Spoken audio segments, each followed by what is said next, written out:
তো এখানে থোকায় এতগুলো ফুল চলে এসছে, এই ফুলটা কিন্তু শেষ অবধি টিকবে না এবং এই স্টেজে গ্রোথকে এনহ্যান্স করে এই ধরনের কোনো ফার্টিলাইজার আমাদের একটু কম দিতে হবে। তো এটা একটা উপযুক্ত সার। কোয়ালিটি অফ ফ্লাওয়ারটা কিন্তু ম্যাটার করে। এখন চলছে সাইট্রাসের সিজন। এখন দেখুন গাছে ফুল রয়েছে, এরপরে আরও কতগুলো স্টেজ রয়েছে। ফ্লাওয়ারিং স্টেজের পরে ফ্রুট সেটিং স্টেজ, তারপরে ফ্রুট গ্রোয়িং স্টেজ। এই সমস্ত স্টেজগুলো পার করে কিন্তু তবেই আপনার গাছে সুমিষ্ট বড় বড় এবং রসালো সাইট্রাস আপনি দেখতে পান। তো আজকের ভিডিওতে আমরা দেখে নেব এই পরপর যে স্টেজগুলোতে আমরা কী কী যত্ন পরিচর্যা করব যাতে আপনার গাছেও এরকম প্রচুর পরিমাণে ফ্রুট সেট হয়।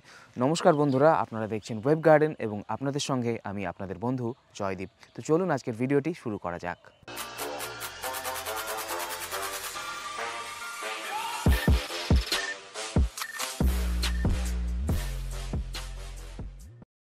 আপনাদের এরকম অসংখ্য মেসেজ পাই যে আমার গাছে প্রচুর পরিমাণে ফুল এসছে কিন্তু ফল সেট হচ্ছে না।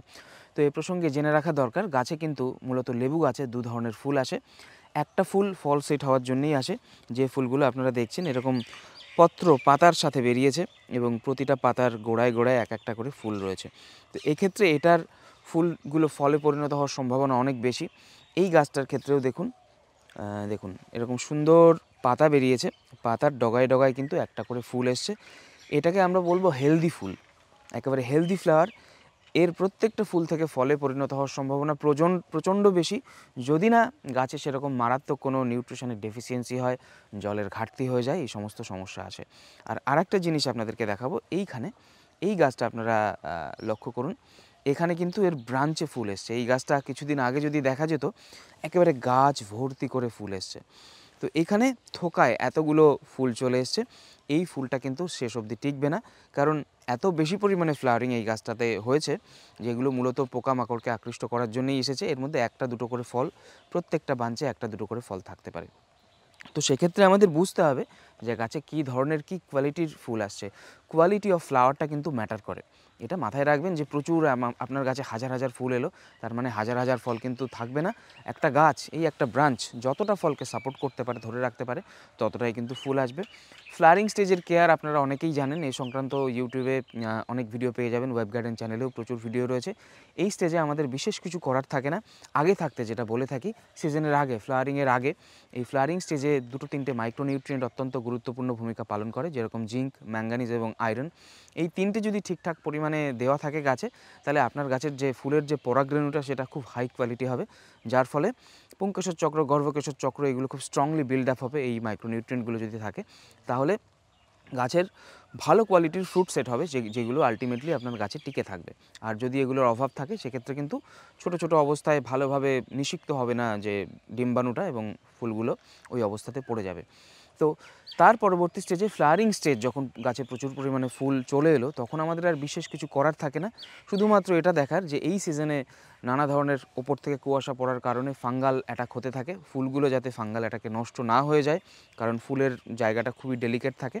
হালকা মানের কোনো ফাঙ্গিসাইড, যেরকম অ্যান্ট্রাকল, M45 এরকম যদি দিই, আমরা সিস্টেমিক ফাঙ্গিসাইডের দিকে খুব একটা যাব না, কারণ ওগুলো এই যে ফুলের যে কচি অংশগুলো এর জন্য উপযুক্ত নয়।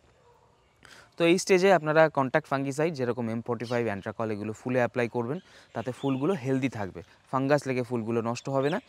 আর পোকামাকড়ের আক্রমণও হয়। থ্রিপসের আক্রমণ লেবু ফুলের মধ্যে খুব বেশি পরিমাণে দেখা যায়, যেটা একেবারে 90 to 100% ড্যামেজ করে দিতে পারে। থ্রিপস তার শরীরের কাটার মতো ছোট অংশ দিয়ে ফুলের নরম অংশগুলো এরকম করে আঘাত করে এবং সেখান থেকে রস বেরিয়ে সেইগুলো তারা খেতে থাকে, যার ফলে ফুলটা কিন্তু কচি অবস্থাতেই ড্রপ হয়ে পড়ে যায়। তো এই স্টেজে আগে থাকতে আপনারা যদি একটা ভালো মানের ইনসেকটিসাইড প্রয়োগ করেন, যেরকম গোদরেজের গ্রাসিয়া আছে বা যে কোনো বেসিক ইনসেকটিসাইড, প্রফেক্ট সুপারও হতে পারে, আগের থেকে যদি সেটা দিয়ে দেন, মোটামুটি কিন্তু একটা লং টার্মের আপনারা কভারেজ পেয়ে যাবেন। এর জন্য ফুল স্টেজে যেহেতু আমরা কোনো ইনসেকটিসাইড দেওয়াটা ঠিক নয়, এই জন্য আমি বলে থাকি আগে থাকতে, ফুল ফোটার আগে থাকতে একটু হাই গ্রেডের ইনসেকটিসাইড, যেরকম গোদরেজের গ্রাসিয়া বা অন্য ভালো কোনো ইনসেকটিসাইড আপনি অ্যাপ্লাই করে দিন।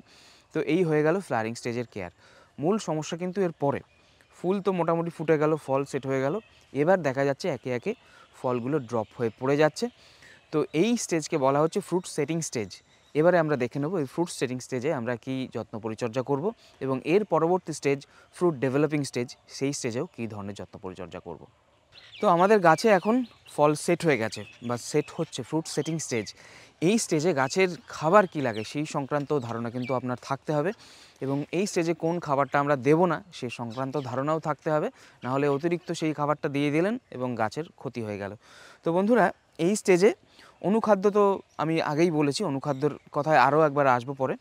তো এই স্টেজে মূলত যে খাবারটা আমাদের গাছের মূল যে প্রয়োজনীয় 3টে খাবার, সেটা হচ্ছে এনপিকে, নাইট্রোজেন, ফসফরাস এবং পটাশ। এই ফ্রুট সেটিং স্টেজে সবথেকে গাছের বেশি যেটা লাগে সেটা হচ্ছে ফসফরাস। আমাদের এরকম একটা ধারণা রয়েছে, বা ইউটিউবে এই ধরনের যেহেতু প্রচুর ভিডিও রয়েছে, যে ফ্রুট সেটিং স্টেজে বা গাছে যখন ফল হয় তখন গাছের প্রচুর পরিমাণে পটাশ লাগে, সে কারণে আমরা প্রচুর পরিমাণে এনপিকে 0050 গাছে দিই, কিন্তু সেক্ষেত্রে অ্যাভয়েড হয়ে যায় ফসফরাসটা। ফসফরাস কিন্তু অত্যন্ত গাছের দেহ গঠনের সাহায্যকারী একটা উপাদান, সেই কারণে এই স্টেজে কিন্তু গাছের প্রচুর পরিমাণে ফসফরাসের চাহিদা হয়। এবং এই স্টেজে গ্রোথকে এনহ্যান্স করে এই ধরনের কোনো ফার্টিলাইজার আমাদের একটু কম দিতে হবে। গাছে মোটামুটি গাছের গোড়ায় নাইট্রোজেন জাতীয় খাবার আমরা দিয়েই থাকি, সর্ষের খোল দিই বা অন্যান্য খাবারও দিয়ে থাকি, গোবর সার দিই, তার থেকে নাইট্রোজেনের অভাব তার খুব একটা হচ্ছে না। ফসফরাসের চাহিদা মেটানোর জন্য আমরা কি করতে পারি, সেটা হচ্ছে এই স্টেজে সিনথেটিক যে প্রোডাক্টগুলো মার্কেটে পাওয়া যায় এনপিকে ফর্মে, একটু রিফাইন্ড আমরা যে দানা সার জমিতে যেগুলো ইউজ হয় সেগুলো থেকে ব্যবহার করা থেকে বিরত থাকব। যেরকম 0-52-0-52-34 যে এনপিকেটি রয়েছে তার মধ্যে প্রচুর পরিমাণে ফসফরাস রয়েছে, এবং গাছের প্রয়োজনীয় এই স্টেজে যে আমাদের পটাশ সেটাও রয়েছে। তো এটা একটা উপযুক্ত সার, অথবা আলাদা করে আপনি গাছের গোড়ায় ফসফরাসও দিতে পারেন। তো আমার গাছগুলোর ক্ষেত্রে আমি এই স্টেজে যেটা করব, এনপিকে 0-52-34 সেটা প্রতি লিটার জলে 3 গ্রাম গুলে প্রত্যেক 3 দিন অন্তর অন্তর একটা হালকা স্প্রে দেবো, এবং গাছের গোড়াতেও 2-3 লিটার পরিমাণ, যে গাছে যতটা জল গোড়া ভেজানোর জন্য লাগে সেটা অ্যাপ্লাই করব, যাতে গাছের যে বোটার যে গোড়াগুলো সেগুলো আরও স্ট্রংলি বিল্ড আপ হবে, এবং গাছ এই ফুলগুলোকে ধরে রাখার জন্য এনার্জি পাবে। এবং এই স্টেজে নাইট্রোজেন জাতীয় খাবার দেওয়া থেকে আমাদের বিরত থাকতে হবে, কারণ নাইট্রোজেন ভেজিটেটিভ যে গ্রোথ সেটাকে এনহ্যান্স করে। যেমন দেখুন, এই গাছটাতে কিন্তু ফুল আসতে শুরু করেছে, এটাতে একদম কচি ব্রাঞ্চে হাই কোয়ালিটি ফ্লাওয়ার এসছে। তো এই গাছে এখন 2 ধরনের অ্যাক্টিভিটি চালু রয়েছে, এনজাইম অ্যাক্টিভিটি, যেটা হচ্ছে একটা হচ্ছে এই যে কচি গ্রোথগুলোকে এগুলোকে ম্যাচিওর করা, শক্তপোক্তভাবে বিল্ড করা, এবং এই ফুলগুলোকেও সেট করার। এবার আপনি যদি এই স্টেজে নাইট্রোজেন জাতীয় খাবারটা দিয়ে দেন, বেশি পরিমাণে নাইট্রোজেন রয়েছে সেটা যদি দিয়ে দেন, তাহলে হবে কি, গাছ এই মূল যে ব্রাঞ্চগুলোকে ডেভেলপ করার দিকে বেশি নজর দিয়ে ফেলতে পারে, যার ফলে কিন্তু ফুলগুলো ড্রপ করে যেতে পারে। গাছের ক্ষেত্রে দুটোই কিন্তু ইম্পর্টেন্ট, এর যে গ্রোয়িংটাও সেটাও ইম্পর্টেন্ট, এবং এই ফুল ফোটানোটাও, ফল সেট করাটাও ইম্পর্টেন্ট। কিন্তু গাছ যখন যে ধরনের খাবার বেশি পাবে তখন সেদিকে গাছ কিন্তু চলে যাবে। সেই কারণে চেষ্টা করবেন এই সময়ে একটু নাইট্রোজেন ঘটিত যে খাবারগুলো, যেরকম ইউরিয়া হয়ে গেল, বা সর্ষের খোলের জল হয়ে গেল, বেশি গোবর সার হয়ে গেল, বা এনপিকে 20-20-20 এই জাতীয় জিনিস বেশি পরিমাণে আপনারা দেওয়া থেকে বিরত থাকবেন। যার ভেতরে বেশি ফসফরাস রয়েছে, নাইট্রোজেন থাকলেও যাতে একেবারে কম থাকে, তাহলে এই স্টেজে খুব ভালোভাবে ফলগুলো সেট হয়ে যাবে। ফল সেট হয়ে গেলেই আপনি মোটামুটি প্রাথমিক কাজটা করে ফেললেন, এরপরে আসবে ফ্রুট ডেভেলপিং স্টেজ। তো চলুন দেখে নিই, যে ফ্রুট ডেভেলপিং স্টেজে আমরা কী যত্ন পরিচর্যা চালু রাখবো। ফ্রুট সেটিং স্টেজে মূল খাবারের পাশাপাশি অনুখাদ্যও কিন্তু অত্যন্ত গুরুত্বপূর্ণ ভূমিকা রাখে ফল সেট করানোর ক্ষেত্রে, কারণ এগুলো গাছের যে এনজাইম অ্যাক্টিভিটিগুলোর নানা রকম কমানো বাড়ানোর ক্ষেত্রে ভূমিকা পালন করে। তো এই সময় একটা ভালো গ্রেডের অনুখাদ্য দেওয়া খুব প্রয়োজন। তবে আপনারা জানেন যে অনুখাদ্য কিন্তু একেবারে সাথে সাথে স্প্রে করলেন, সাথে সাথে কাজ করলেও ফলগুলোকে দাঁড় করিয়ে দিল এমনটা নয়, অনেক আগে থেকে কিন্তু এগুলোকে দিতে হয়। শীতের আগে থেকে এগুলোর ডোজ চালু করতে হয়, এবং গাছে ফুল আসার আগে যদি 1টা বা 2টো স্প্রে আপনি দিয়ে দেন, তাহলে সেটা কিন্তু খুব ভালো রেজাল্ট দেবে, রেদার দেন আপনি এই ফুল দেখে গাছে এখন অনুখাদ্য স্প্রে করলেন। তো এখন আর অনুখাদ্য স্প্রে করে খুব একটা কাজ নেই, তবে যদি আগে না দিয়ে থাকেন তবে অনুখাদ্যের হালকা ডোজ দিয়ে দিতে পারেন। এক্ষেত্রে আমি যেটা ইউজ করে থাকি সেটা হচ্ছে অ্যারিজের মবোমিন, যার ভেতরে প্রতিটা এলিমেন্ট থাকে, আয়রনও থাকে। বাজারে কিন্তু অনেক রকম অনুখাদ্য আছে, সবগুলো কমপ্লিট অনুখাদ্য হয় না, আয়রনটা কিন্তু অনেক ক্ষেত্রেই মিসিং থাকে। তো আপনারা মবোমিন অথবা যে কোনো ভালো গ্রেডের অনুখাদ্য, যার ভেতরে আয়রন থেকে আরম্ভ করে প্রতিটা উপাদান রয়েছে, দিয়ে দেবেন, এবং অনুখাদ্যের সাথে কিন্তু কোনো কিছু মেশাবেন না। অনুখাদ্য স্প্রে করবেন গাছে একটু, এবং একটু অনুখাদ্য গোলা জল গাছের রুটেও দেবেন। সমস্ত উপাদান কিন্তু গাছ সবসময় পাতা দিয়ে অ্যাবজর্ব করতে পারে এমনটা নয়, গোড়া দিয়েও যদি একটু দেওয়া যায় সেটা গাছের জন্য ভালো হয়। তো খাবারের প্রসঙ্গ চলে গেল, এবারে আসছে জল। এই ফ্রুট সেটিং স্টেজে জলটা ভীষণ ইম্পর্টেন্ট। যারা নতুন বাগানি তারা হয়তো এই ভুল করতে পারেন, কিন্তু পুরনোরা আশা করি এই ব্যাপারটা জানেন। কারণ জলের সামান্য তারতম্য হলে, একবেলা জল শুকিয়ে গেলে কিন্তু এই কচি যে একেবারে ফুলগুলো খুবই কচি হয়, ডেলিকেট হয়। গোড়া থেকে এদের যে অ্যাবসিশন লেয়ারটা থাকে খুবই একটা ছোট্ট একটা পাতলা স্তর থাকে, অ্যাবসিশন লেয়ার বলা হয় যাকে। যদি গাছ একটু স্ট্রেসের মধ্যে যায় তো টুক করে ওই ফলটা কিন্তু ড্রপ করে দেবে। তো এই সময় জলের ব্যালেন্সটা একেবারে মাখনের মতো আপনাদের কিন্তু মেনটেন করতে হবে। যে ছোট পটে রয়েছে, দুপুরবেলা জল শুকিয়ে যাচ্ছে, সকালে একবার দিলেন বিকেলে একবার দিলেন, এরকম করা চলবে না। আপনাদের কিন্তু সাফিসিয়েন্ট পর্যাপ্ত একটা পট সাইজ হতে হবে যেটা জলের ব্যালেন্সটাকে ধরে রাখতে পারে। যেরকম আমার এই গাছগুলোকে দেখুন, এখানে যে জলটা রয়েছে সেটা কিন্তু এরকম হালকা মাটি ভেজা ভেজা রয়েছে, হালকা ভেজা ভেজা, অতিরিক্ত শুকনোও নয়, অতিরিক্ত ভেজাও নয়। যদিও নার্সারিতে সবসময় এটা মেনটেন করা সম্ভব হয় না অন্য কাজের চাপে। যারা বাগানি রয়েছেন তারা আশা করি এটা খুব ভালোভাবে মেনটেন করতে পারবেন। কখনোই জলটা অতিরিক্ত ড্রাই হবে না, অথবা অতিরিক্ত 2-3 দিন ধরে ভেজা রয়েছে এমনটাও থাকবে না। জলটা রেগুলার মেনটেন্যান্সে রাখবেন, যেরকম একটা ছোট বাচ্চাকে রাখতে হয়। গাছ এই ফ্লাওয়ারিং স্টেজে কিন্তু একটা ছোটো বাচ্চারই মতো একটা নজরে রাখা দরকার রয়েছে। তো জলটা মেনটেন করবেন এবং গাছের গোড়াটা অবভিয়াসলি পরিষ্কার রাখবেন। কোনো শুকনো পাতা বা এই জিনিসগুলো যতটা না থাকবে তত ডিজিজ ফ্রি থাকবে গাছ। তো বন্ধুরা, দেখতে দেখতে কিন্তু ফ্রুট ডেভেলপিং স্টেজ চলে আসবে। এখন ফ্রুট সেটিং স্টেজ চলছে। তো তখন কিন্তু আমাদের কতগুলো গুরুত্বপূর্ণ কাজ করতে হবে, যার দু একটা আমরা এখনই করে রাখবো। এখন যে আপনি মাইক্রোনিউট্রিয়েন্ট দিচ্ছেন ফ্রুট ডেভেলপিং স্টেজে, আমরা যেটা দেখতে পাই যে ফল ড্রপ করে যাচ্ছে, অথবা ফল যদি ভালো সেট হয়ে থাকে, অনেক ক্ষেত্রে কিন্তু ফল ফেটে যাওয়ার টেন্ডেন্সি আমরা দেখতে পাই। বিশেষ করে প্রথম বর্ষার জল যখন গাছে পড়ে দেখবেন ফল স্প্লিট হয়ে যাচ্ছে, ফেটে যাচ্ছে। যার সমাধান কিন্তু এখনই করে রাখতে হবে। যখন ফলগুলো সেট হয়ে যাবে আপনাদের মাইক্রোনিউট্রিয়েন্ট দেওয়ার চালিয়ে যেতে হবে, বিশেষ করে বোরন।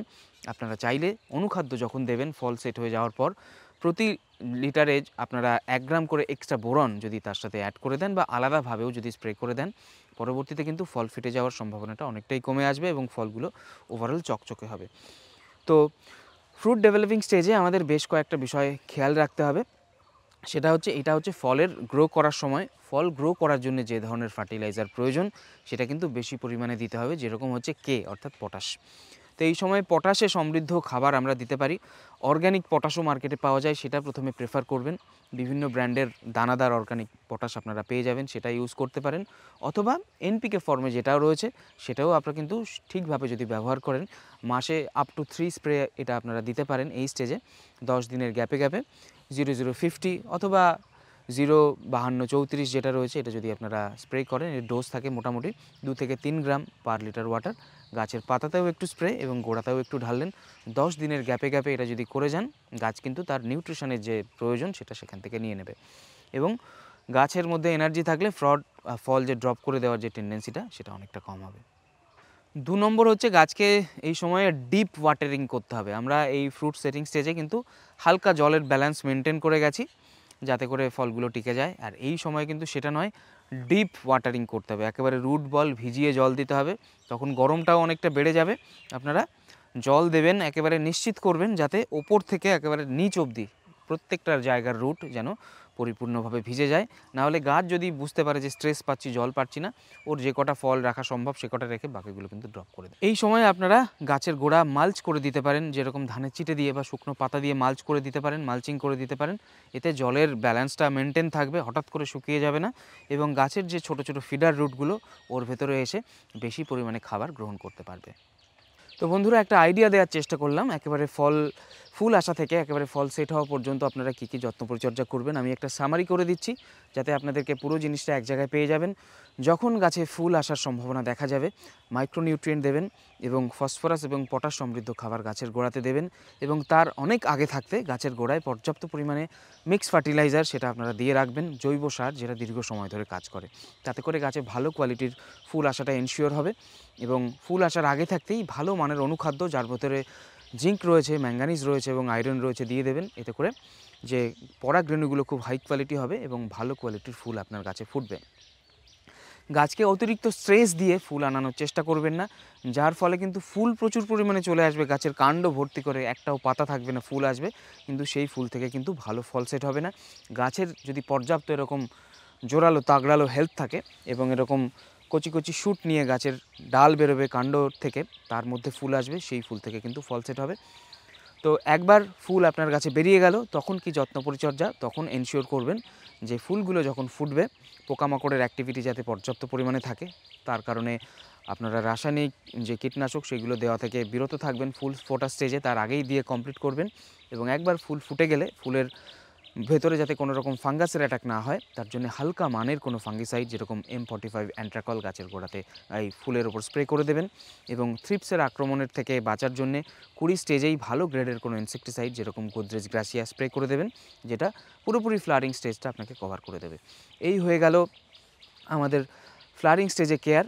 এবং এই স্টেজে যে আমাদের খাবার লাগে, গাছের প্রচুর পরিমাণে ফসফরাস লাগে ফুলগুলোকে সেট করার জন্যে, সেই কারণে NPK 0-52-34 যার ভেতরে প্রচুর পরিমাণে ফসফরাস থাকে সেটা আপনারা গাছের গোড়াতে অ্যাপ্লাই করবেন এবং একটু ফোলিয়ার স্প্রেও করতে পারেন যাতে করে খুব ভালো করে ফলগুলো সেট হয়ে যায়। আমাদের ফ্রুট যে সেটিং স্টেজে জলের ব্যালেন্সটা সঠিকভাবে মেনটেন করতে হবে, জল যাতে বেশি না হয় কম না হয় সেটা খেয়াল রাখবেন। এই হয়ে গেল ফ্রুট সেটিং স্টেজের কেয়ার। এরপরে ফ্রুট ডেভেলপিং স্টেজ যখন চলে আসবে তখন গাছের ডিপ সেচ দেবেন আপনি, গাছের গোড়ায় পর্যাপ্ত পরিমাণে জল দেবেন যাতে গাছ প্রচুর যে ফ্লুইডের ইনটেকটা তার কম না হয়।